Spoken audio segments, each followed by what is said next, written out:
দ্বিতীয় শ্রেণী। আজকে আমরা কোন কবিতাটি আবৃত্তি করব?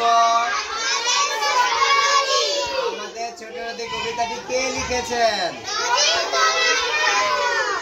আচ্ছা, আমরা তাহলে আবৃত্তি করা শুরু করি নাকি?